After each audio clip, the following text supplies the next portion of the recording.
कहलगांव में एनडीए कार्यकर्ताओं ने लिया संकल्प अपने प्रत्याशी को जिताने का। वहीं केंद्रीय मंत्री अश्वनी कुमार चौबे ने विपक्षियों पर तंज कसा और खूब गरजे सांसद अजय मंडल। क्या है पूरी खबर, आइए जानते हैं इस खास रिपोर्ट में।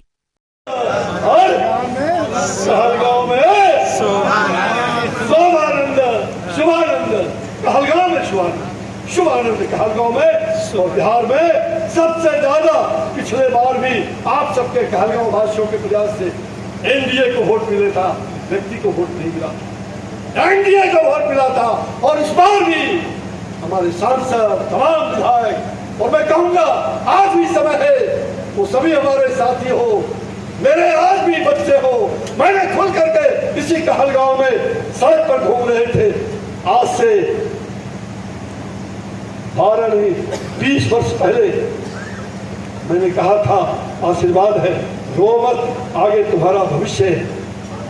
शायद समझ गए होंगे वो लोग, भविष्य भी हुआ।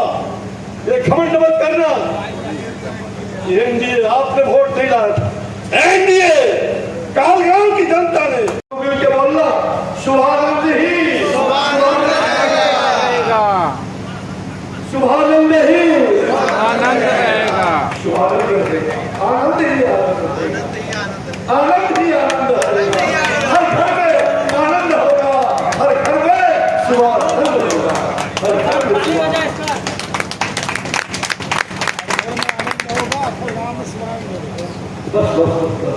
हर घर में आनंद होगा तो कहलगांव में तो शुभानंद ही होगा, तभी तो हर घर में आनंद होगा। लेकिन शुभानंद बैठना नहीं,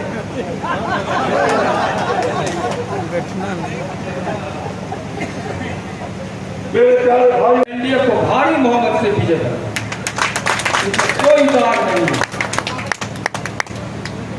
एक बार बीच में पलट कर गए थे 2010 में, जब नगर गए थे पलट कर गए, उसमें कुछ कमी होगी, उससे कोई बड़ी बात नहीं। लेकिन कहलगांव और भागलपुर के कार्यकर्ताओं में मैंने बहुत बड़ा जोश भी देखा है। पार्टी के कुछ लोग कार्यकर्ताओं में विघ्न भी डालते हैं तो कार्यकर्ता उसे नेता को नकार देते हैं और अब एनडीए के लिए वो चलते हैं।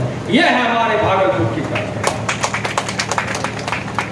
और पूर्ण उम्मीद है हम भागलपुर के 6 सीट जीतेंगे, दुनिया आगे से अलग हो जाए, कहीं कोई कमी नहीं रहेगा, मैं आपसे वादा करता हूं। और बहुत कुछ ना करते हुए हम चाहेंगे कार्यकर्ताओं से वैसे तुरंत दुर्व्यवहार, दुर्विचार यहाँ के कार्यकर्ताओं में फूट डालने के लिए अगर कोई बात बोले तो उनका ईंट का जवाब आप पत्थर से दें, पत्थर से दें। जय भारत, जय एनडीए। कांग्रेस का भी विद्वान है, आप जेडी के बारे में बात है। एक विवाद के बारे में आप सब बता रहे थे, झारखंड से बिहार आया, उनका पिता भी झारखंड में माननीय मंत्री है और बेटा को बिहार कहलगांव में है, उनको भी देखिए। दूसरा फिर कांग्रेस के विद्वान है परवीन सिंह कुशवाहा जी, और पहले याद कीजिए भागलपुर में उन्होंने कौन सा कांड किया था, उसको भी देखिए। उसके बाद विवाद का तय कीजिए। साथियों, यहाँ कोई टक्कर में नहीं है, सारे विवाद यहाँ कहलगांव को ठगने आया है। कहलगांव का बेटा, आपका लाल, कहलगांव का मिट्टी का लाल आपके बीच एनडीए ने विवाद बनाया है।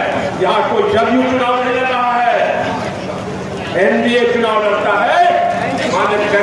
माननीय यशस्वी प्रधानमंत्री नरेंद्र मोदी चुनाव लड़ रहे हैं और हमारे माननीय मुख्यमंत्री नीतीश कुमार चुनाव लड़ रहे हैं। इसलिए एनडीए के तमाम घटक दलों से, सभी सामाजिक साथियों से आग्रह करना चाहूंगा, जब माननीय नरेंद्र मोदी जी ने शुभानंद मुकेश को बना दिया, नीतीश कुमार जी ने शुभानंद मुकेश को उम्मीदवार बनाया, चिराग पासवान जी ने शुभानंद मुकेश को उम्मीदवार बनाया, जीतन राम मांझी जी ने शुभानंद मुकेश को बनाया, कुशवाहा जी ने उम्मीदवार बनाया।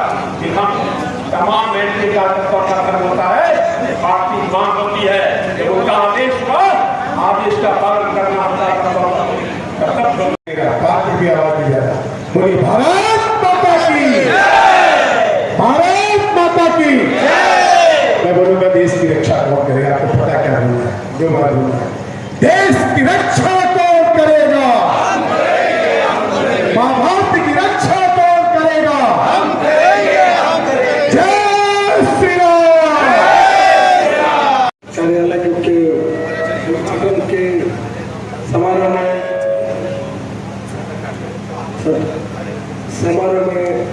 सम्मिलित हुए हम लोग के अभिभावक, हमारे पिता पूर्व मंत्री अश्विनी चौबे जी, सम्मानित हमारे सांसद अजय मंडल जी, सम्मानित हमारे मुगल सराय के विधायक रमेश जायसवाल जी, सम्मानित हमारे जिलाध्यक्ष जी और एनडीए घटक दल के सभी सहायक पदाधिकारीगण जो यहाँ मौजूद हैं।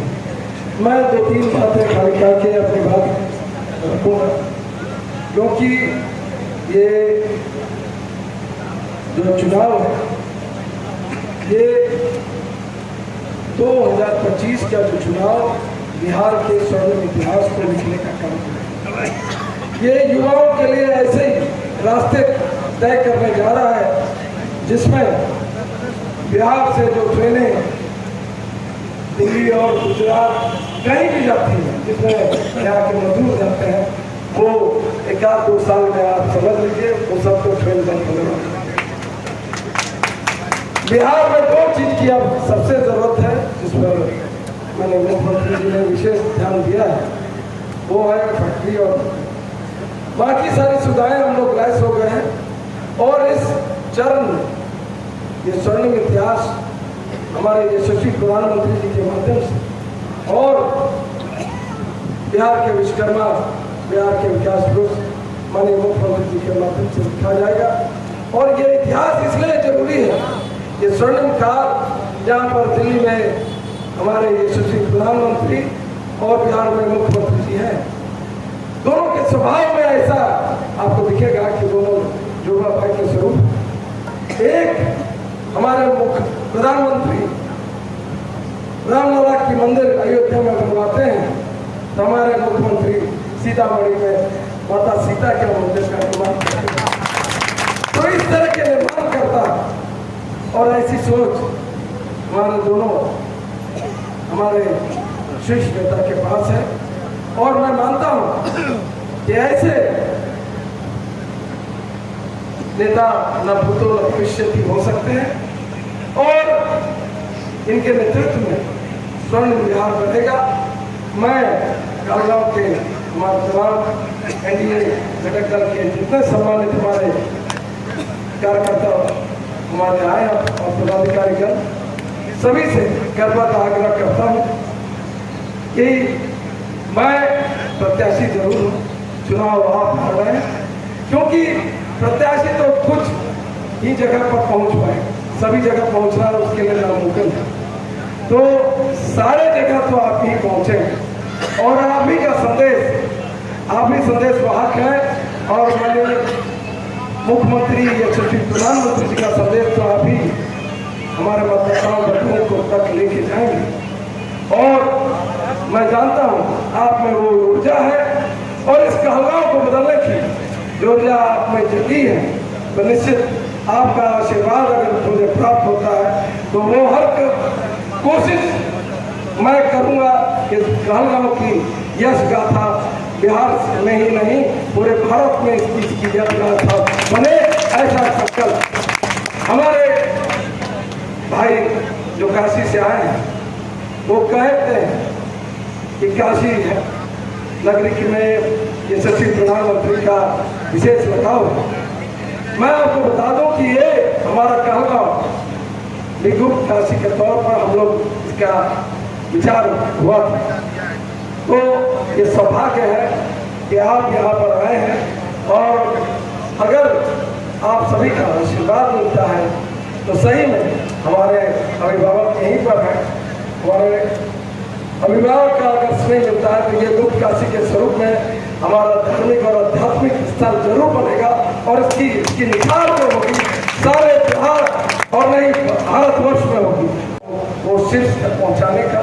और मैं भाग्यशाली हूँगा कि वो कर्म करने के लिए आप मुझे 5 साल का तप करने के लिए मुझे ये आशीर्वाद और वरदान देंगे। इतना ही बात करके मैं आपसे अपने वाणी को विराम दूंगा। हमारे अभिभावक को भी बोलना है, उनके आशीर्वचन से ही मैं आगे बढ़ूंगा और मुझे ये पूर्ण विश्वास है कि उनके वचन से निश्चित मेरे रास्ते में जितने कठिनाइयाँ हैं उनको नष्ट होगा। और मैं पुनः आप लोग से यही कहूँगा कि 11 तारीख में आप बहुत कम दिन रह गए हैं, आप पूरी ऊर्जा जितनी ऊर्जा है ये 10-12 दिन में लगाइए और आपका बेटा आपका भाई आपकी सेवा में रहेगा। मुझे सेवा के अलावा कुछ नहीं आता, आपकी सेवा कर पाऊँ यही मैं समझूंगा कि मेरे लिए परम सौभाग्य है। इतना ही करके मैं अपनी वाणी को विराम देता हूँ। बहुत बहुत धन्यवाद।